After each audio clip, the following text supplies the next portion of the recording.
you understand something about how technology overcomes both space and time when a small storm hits Manhattan and you begin to worry if your friends and their business might not be underwater. I sent Todd and Sharon an email shortly after the news broke that the lower parts of Manhattan were flooded. I knew their office was down there and also believed they lived in that area.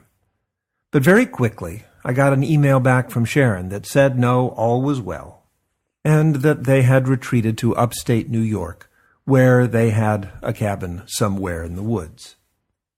Some of their staff had come with them, and they were operating just as they had been a few days before. The ability of network technology and computer technology in general to overcome distance is well known. When the weather is bad, or when it's now inconvenient, we can easily telecommute from our homes without having to face the troubles of bad weather or bad traffic. But the technology that overcomes place also overcomes time. If you do just a little poking around on the internet, you discover that Sharon had a former career in popular music. She was part of the 90s punk rock music community. Without much difficulty, you can find pictures of her and her colleagues dressed in that combination of high fashion and high menace that marked the era. But now she's a business person. She's promoting her company's services, raising money, greeting customers, and do all the work that a conventional business person does. If you didn't know that, if you didn't realize the two different eras, you could easily be confused. The old videos, the old pictures look just as new and fresh as the current pictures of her company. If you saw them, you might reasonably ask which of these two sets of images represents the modern person, the person that you have to deal with today, in the here and now.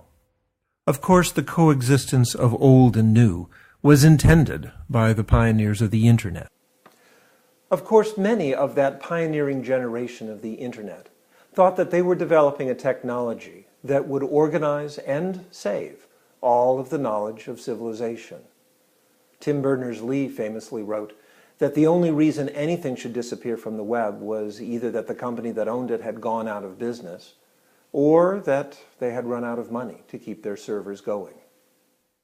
Of course, the idea of building a permanent web, a place where links persist and where data is always available, seems almost impossible now, and it must have seemed horribly naive to the early founders who had to link everything by hand.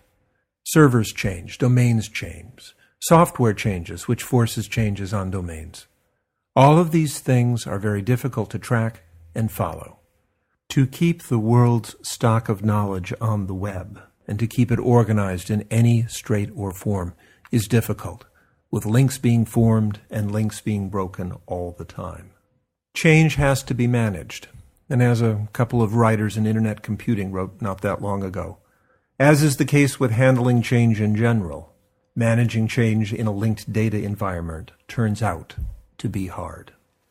The task of putting all the world's knowledge on the Internet and keeping all the connections fresh and active may be one of the great challenges of our time, a challenge perhaps as great as that of building the great Renaissance libraries. But it's of course something we need to do. Increasingly, enterprises, governments, individuals, all sorts of organizations rely on those unbroken links to give them the information they need to make decisions. And in the process, of course, we are conflating the present with the past. We're putting objects out there that look as new and as real as ones that we have put out just yesterday. And they represent a different era and a different time. And it is for us, of course, to understand which is which, and to realize when the past is mixing with the present, and the present is speculating ahead to the future. This is David Allen Greer for Errant #.